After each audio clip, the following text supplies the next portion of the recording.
دې خلکو نو ځانونو ته همدلته جنتونه جوړ کړي وو، د سرو زرو سپینو زرو لوښي.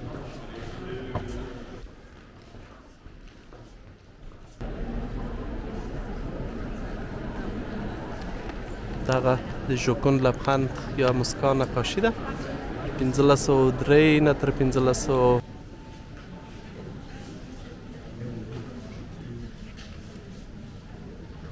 د بودایانو شیطان داسې شی لیکل شوي دلته.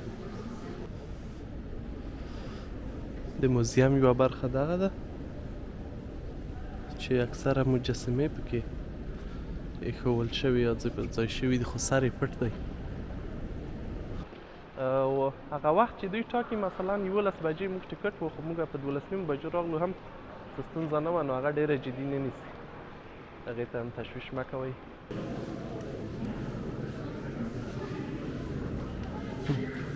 او دا هم یو مومیایي شوی انسان.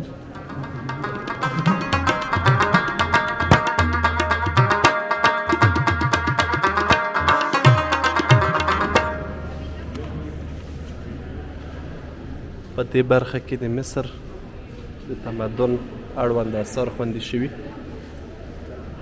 ځینې وخت د مصر د اهرامونو په اړه ویل کېږي چې هغه ولې لا هم پر ځای دي، یا خلک د طنز په ډول ویایي چې اروپایانو ونه شوی کړی چې هغه خپلو هېوادو ته ولېږدوي، که نه هغه به یې هم راوړي وو. نو رښتیا هم د اروپا په اکثرو هېوادونو، امریکا او انګلیس کې د منځني ختیځ، مصر او نورو تمدنونو ګڼ اثار لیدل کېږي، موندل کېږي، او دوی خپل موزیمونه پرې ډک کړي دي لکه دا. اوس مهال د موزیم ټکټ 11 یورو دی. کولی شئ آنلاین یې واخلئ او یا یې هم همدلته واخلئ، خو که آنلاین یې واخلئ کار مو اسانېږي. او هغه وخت چې دوی ټاکي مثلا 11 بجې موږ ټکټ و، خو موږ په 12 بجو راغلو، هم څه ستونزه نه وه، نو هغه ډېره جدي نه نیسي، هغې ته هم تشویش مه کوئ.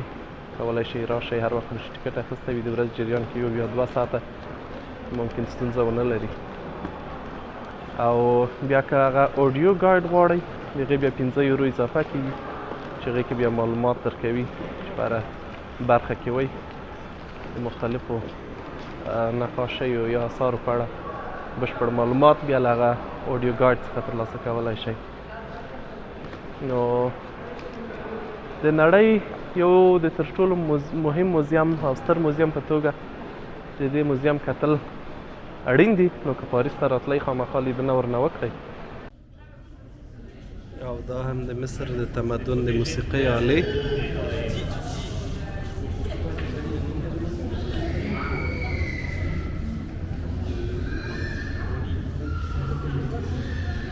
یو مشکل چې دلته دی، د لیکنې یوازې په فرانسوي ژبه دي.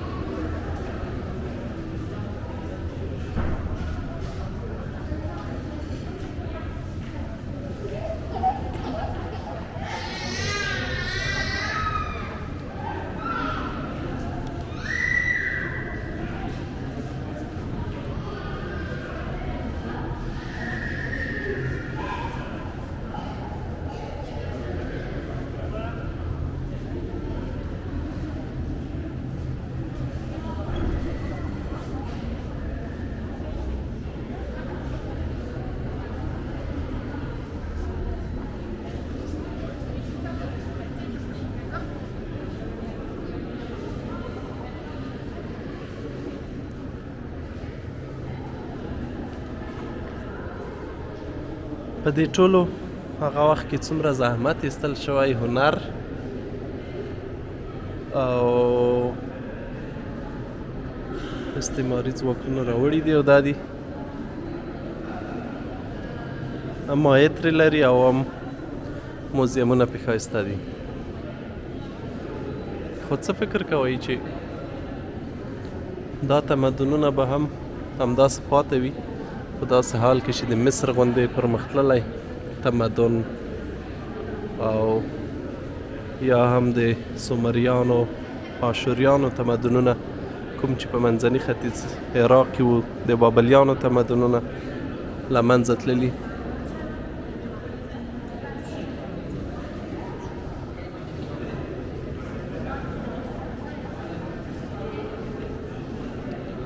دا د طبیعت قانون دی چې هیڅ شی ثابت نه دی او هر څومره که انسانان پرمختللي شي، تمدنونه یا هیوادونه یوه د اوج نقطه لري یا پیک پوینټ چې له هغې وروسته به بیا بیرته مخ په ځوړ وي او ځای به یې نور نوي او ځوان تمدنونه نیسي.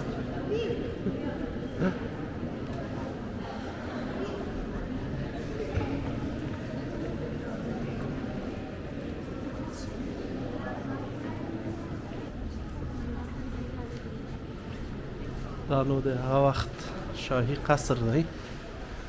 د دې جوړښت خپله هم ډېر ښکلی والي دی، غیر د دې نه چې آثار پکې خوندي دي، نور هم ډېر ښکلی جوړ دی.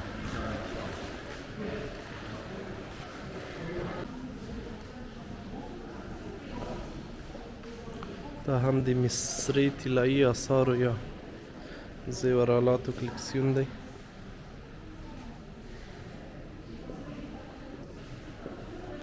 ګورئ چې په څومره ظرافت 3000-4000 کاله وړاندې جوړ شوي دي.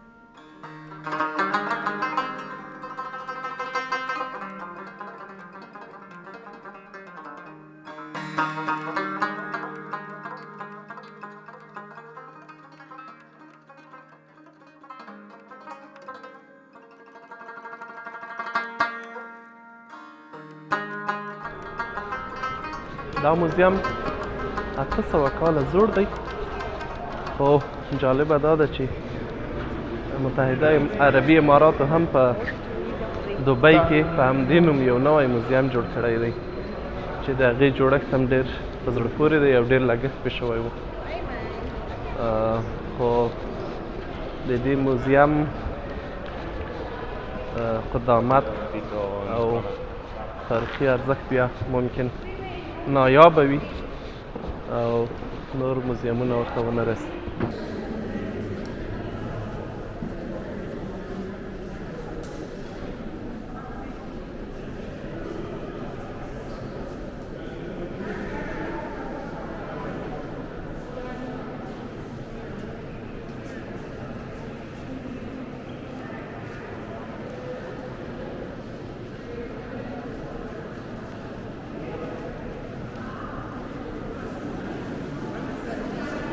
دا عمومي دهلیز دی د قصر، یا دواړو خواوو ته اتاقونه لري چې اوس اکثره بند دي.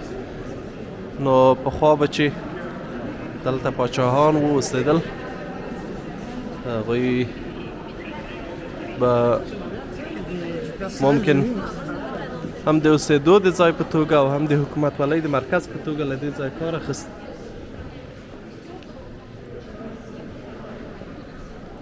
د مشهورو کسانو نقاشۍ هم دلته شته په دې عمومي سالون کې. هغه کسان چې فرانسې له تاریخ سره بلد وي ممکن وپېژني.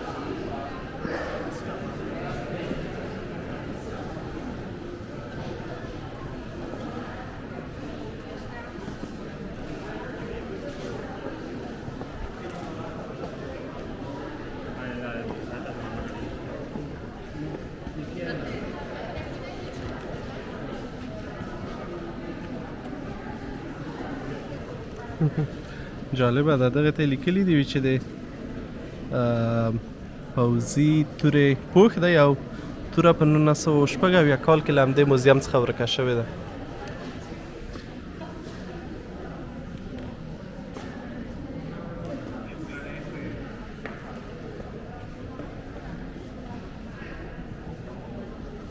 او دا یې د الجریا څخه راوړي دلته چې ښیي او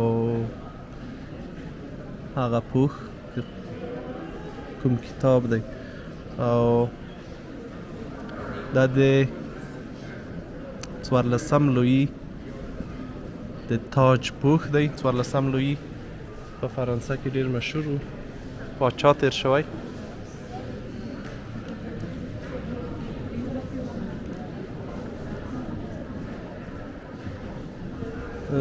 مختلفو کسانو دي، ټول د یوه کس نه دي او د مختلفو وختونو دي، خو اوس دلته یو کلکسیون غوندې ایښول شوي دي.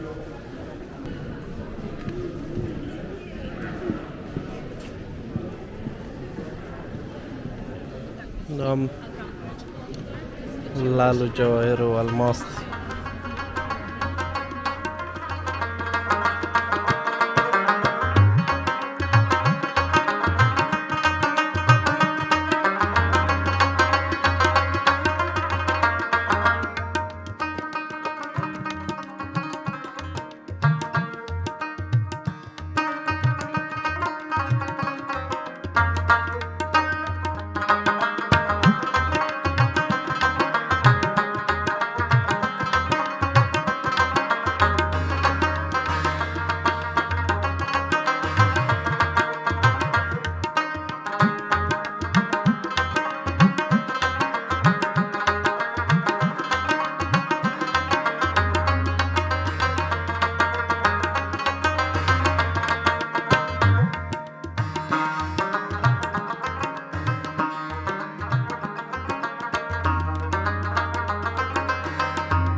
پنځه سوه کاله وړاندې یا 400 کاله وړاندې د دې ماڼۍ جوړښت وګورئ.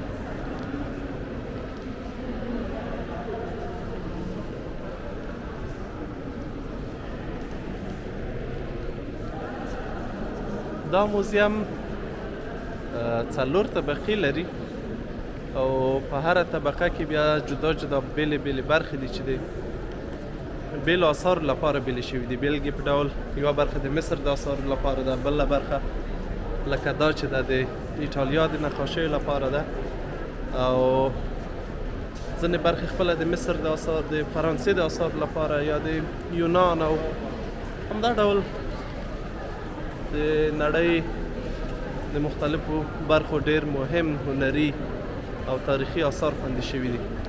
نو راځئ کرار کرار به ځو او ګورو به یې. هسې خو د ټولو آثارو کتلو په اړه یې معلومات پیدا کولو او لوستلو ته وخت نشته. ممکن یوه اونۍ کې هم سړی ونشي کتلی. هغه څه مهم ځایونه چې دي هغه به وګورو چې د هغې جملې نه یوه همغه د ژوکونډ موسکا ده چې ډېره مشهوره ده. دا فکر کوم محصلین دي ته د هنرو په اړه لیکچر ورکول کېږي یا د ښوونځي ماشومان یا زده کوونکي دي. دلته هغه د ژوکونډ لبخند یا موسکا ده، خو بیروبار ته وګورئ. خلک باید په نوبت کې ودرېږي تر څو دې ته ورشي او نوبت ورسېږي او بیا ورسره عکس ورسره واخلي.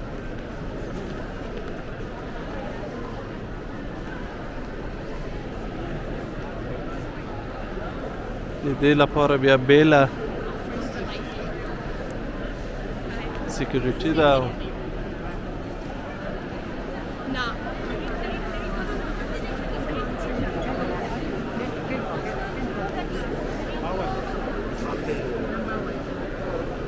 Keep moving, please. You block the way. Avancez, s'il vous plaît. Vous bloquez le passage. Avancez, vous faites la file. Thank you, monsieur. Avancez au lieu de me filmer.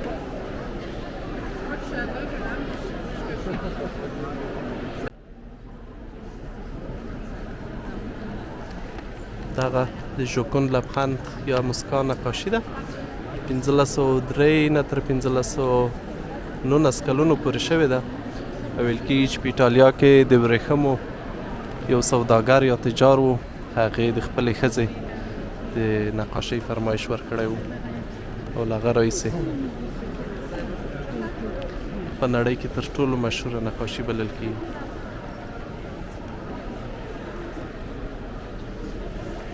نو بعد په سختۍ راځي ورته.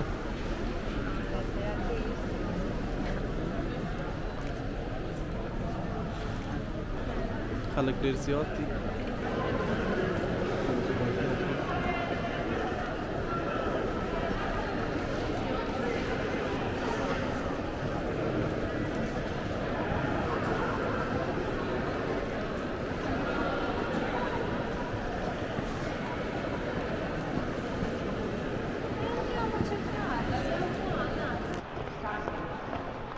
د لوو موزیم بنسټ یا خپله د دغې ماڼۍ بنسټ په 12مه میلادي پیړۍ کې ایښودل شوی و چې بیا په 14مه پیړۍ کې په موزیم بدل شو او ښایي درته جالبه وي که پوه شئ چې دا په نړۍ کې تر ټولو ستر موزیم دی او ډېر زیات خلک ورته راځي. په ټوله نړۍ کې لومړی موزیم دی چې ډېر کسان لیدنه ورنه کوي. په 2018 کال کې له دې موزیم څخه شاوخوا 18 میلیونه کسانو لیدنه کړې وه چې بیا ورو ورو دا شمېر د کرونا له کبله متاسفانه کم شو، خو بیا هم ویل کېږي چې د ورځې شاوخوا 15,000 کسان له دې موزیم څخه لیدنه کوي. ډېرې زیاتې برخې لري او د ټولو په لیدلو یې ممکن ډېر وخت ووځي او کې ستړي شئ. بله جالبه موضوع دا ده چې دا موزیم په دوهم نړیوال جنګ کې خالي شوی و، ځکه چې نازیانو یا د هټلر ځواکونو د نړۍ له موزیمونو نه مهم آثار غلا کول او بیا د آثار خوندي ځایونو ته لېږدول شوي وو د جنګ په دوران.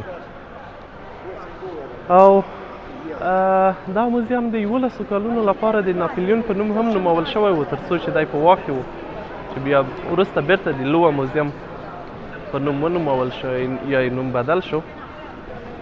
هغه د مونالیزا کومه مجسمه چې ده چې مخکې مو وکته په 1911 کال کې یو ځل له دې ځایه غلا شوې وه چې بیا وروسته پیدا شوه. په دې ډول نورې هم د غلا ځینې پېښې شوي دي دلته چې کیسې یې ډېرې په زړه پورې دي، لکه یادونه مې چې وکړه اته ناولونه پرې لیکل شوي دي.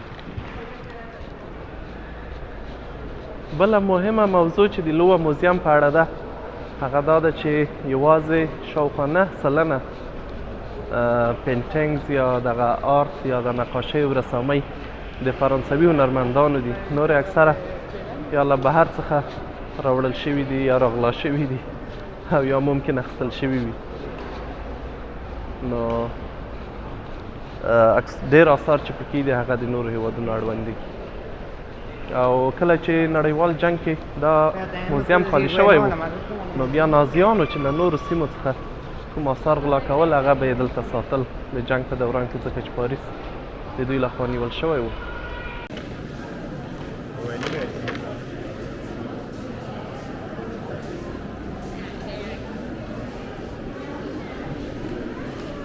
ډېرې مجسمې یا ممکن ځینې مجسمې د دې ځای یا د دې سیمې د خلکو له مذهبي روایات سره اړه ولري، لکه د فرښتو مجسمې یا د بی بی مریم او حضرت عیسی مجسمې او داسې نور.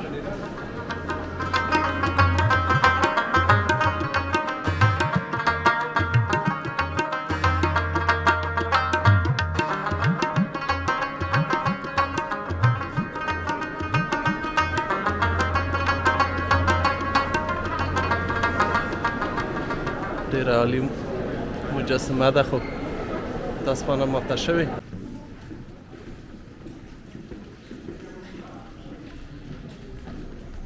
دلته د دریم ناپلیون اپارټمنټس په نوم لوحه وه، نو دا د هغه استوګنځای و حتما. دا خپله ناپلیون دی نقاشۍ کې.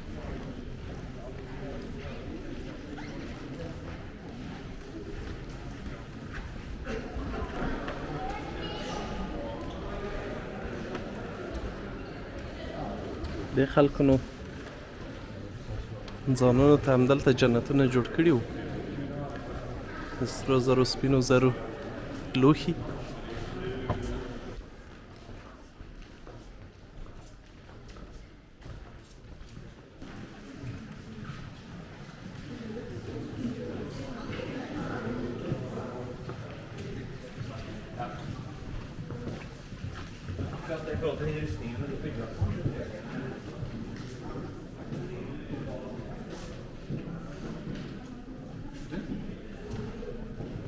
هغه وخت پخوانی جنګي زغره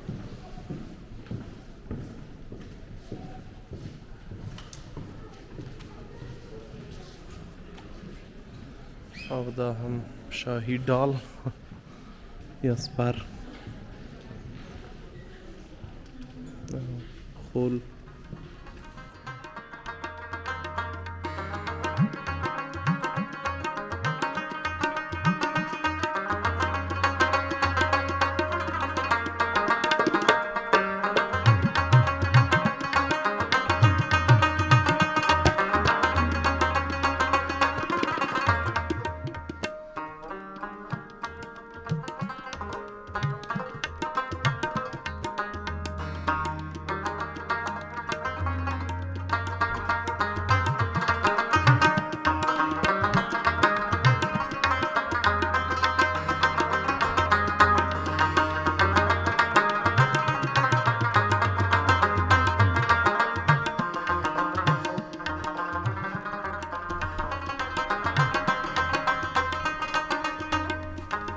دا تالا رښتیا هم ښکلی دی.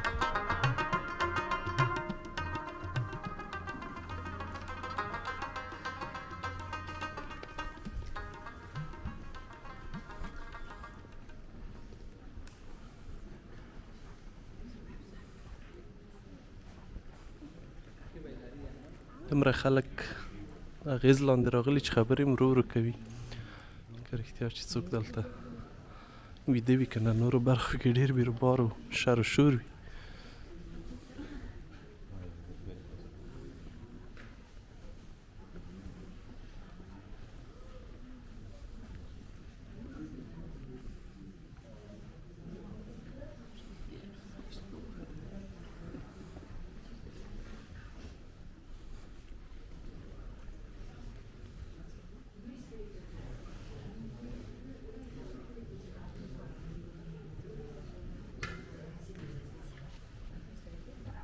شاهي تالار دی د ډوډۍ خوړلو.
د موزیم یوه برخه دغه ده چې اکثره مجسمې پکې ایښودل شوي یا ځای شوي دي، خو سر یې پټ دی.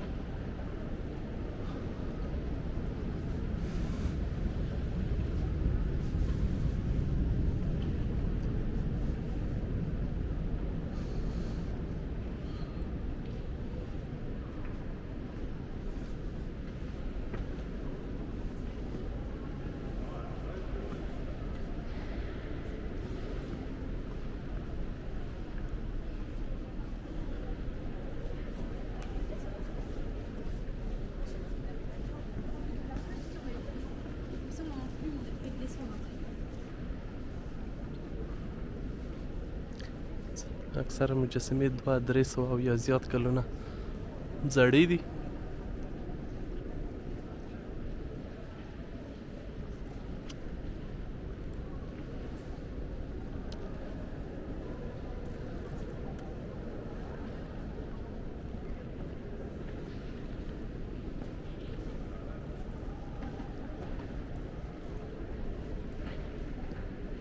دا هم د څلورو ماته شوو یا شکست خوړلو امپراتورانو مجسمې دي چې د فرانسې له ملت څخه یې ماته خوړلې ده.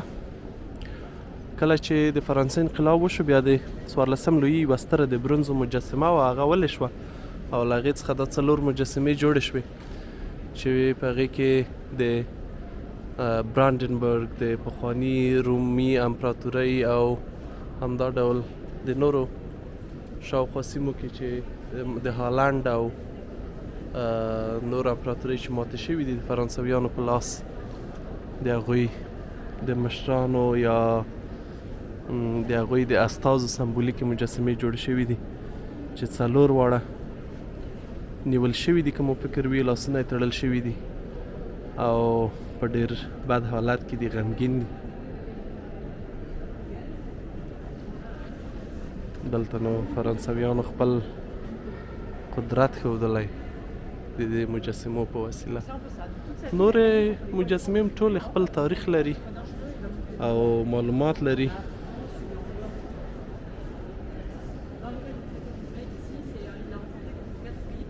اسپانیا، هالند، برانډنبرګ او د روم مقدس امپراتوریه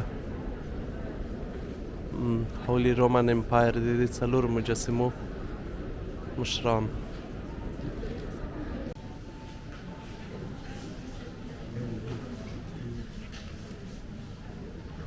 د بودایانو شیطان بس چې لیکل شوي دلته فکر کوم. او په دې برخه کې بیا د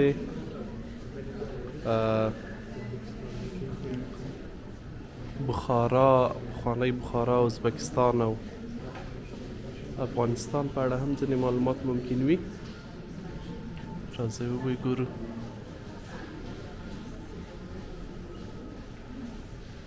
خو د کوشانیانو د امپراتورۍ په اړه ځینې معلومات دلته شته.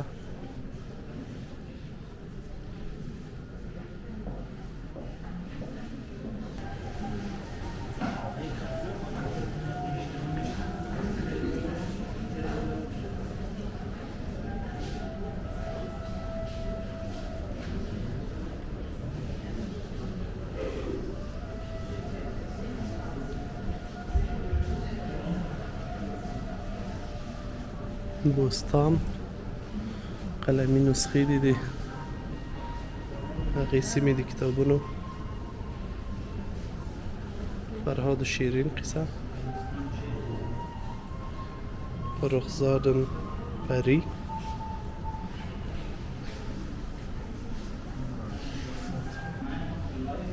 د ابن سینا کتاب چې په لاس لیکل شوی په هغې وخت کې.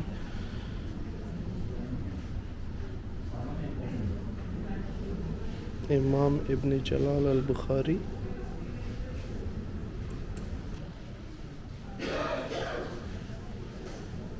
بیا د هغې سیمې تاریخ په اړه یو فلم هم وړاندې کېږي یا ښوول کېږي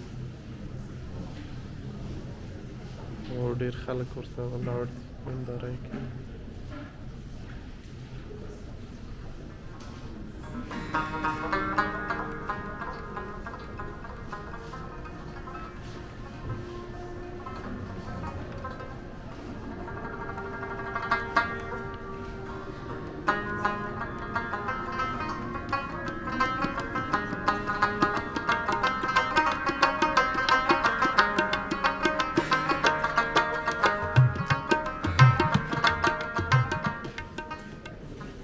دا هم د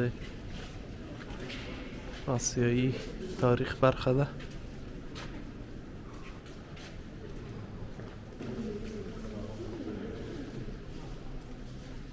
د بابل قصر ټول له دغه ډول خښتو جوړ شوی و چې ډېر مشهور دی.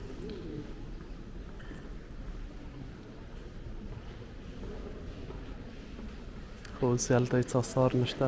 کوم چې پاتې وو هغه هم دغې لویدیځوالو راوړي دي.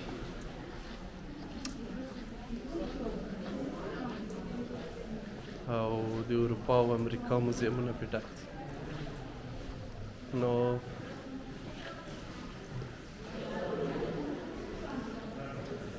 دغه حال دی.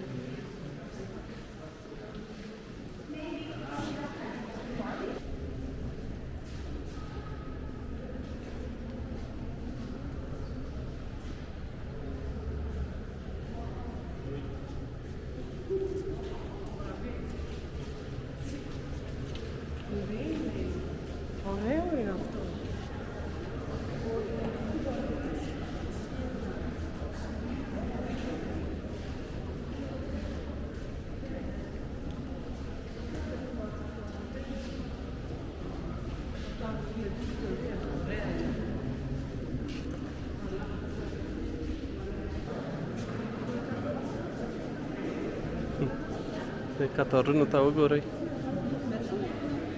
څومره شی را لېږدولي. او ځا مصر ښه دی، آثار ډېر لري، بېرته یې موزیمونه ډک دي.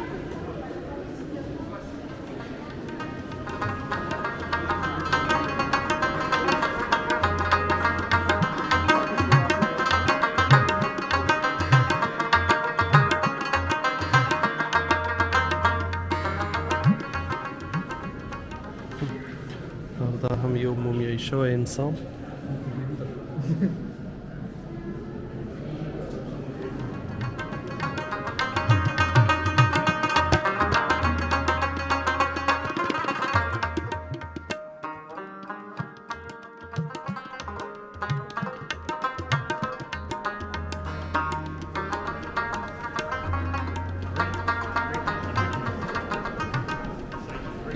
دا بیا د یونان اړوند برخه ده.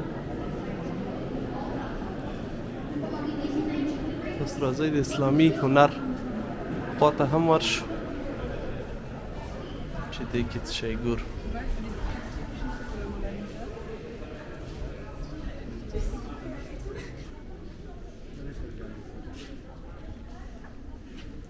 دلته فکر کوم دې موزیم ته له ازبکستانه ډېر شیان راوړل شوي، ځکه هغلته یوه بېله برخه یې هم درلوده او دلته یې هم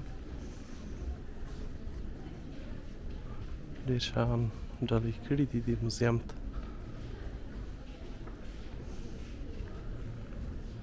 د اسلامي هنر او معمارۍ په اړه ډېر کم معلومات دي او ډېره وړه برخه ورته ځانګړې شوې ده.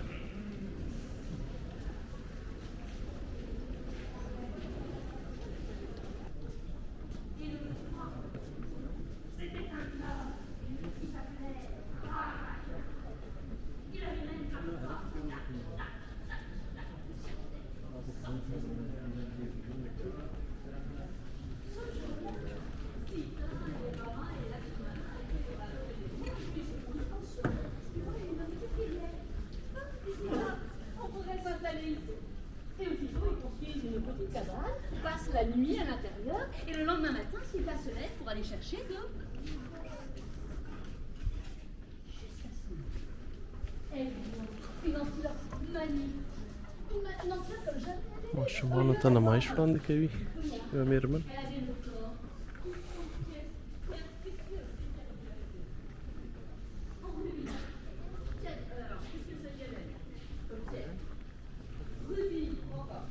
دا نو د اسلامي هنر څانګه ده یا برخه ده.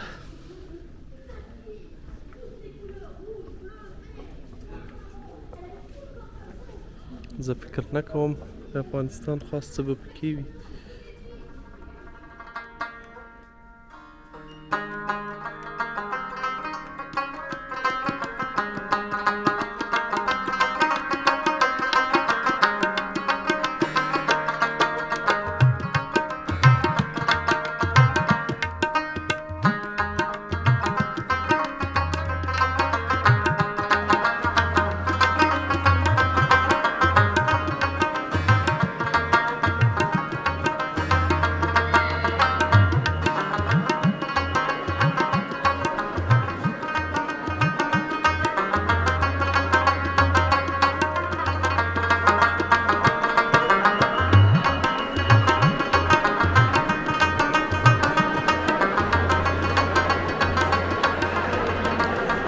د لووا موزیم دغې سیمې ته له ټیکټ پرته هم راکوزېدلی شئ. دلته ډېرې مغازي دي، پلورنځي دي، کولی شئ په دې ځای کې هم وګرځئ او بیا که خپله موزیم ته ننوځئ لږ وړاندې بیا ټیکټ اخیستلی شئ او ګرځېدلی شئ. خو له لوړه ځایه هغه شیشه یي هرم چې دی د هغې نه دلته لاندې راکوزېدی شئ. هغه هرمونه څو دانې دي، یو هغه لوړ دی، بل دغه سرچپه اهرام یا هرم دی او څو دانې نور هم شته. نو بس ښه چکرونه درته غواړم.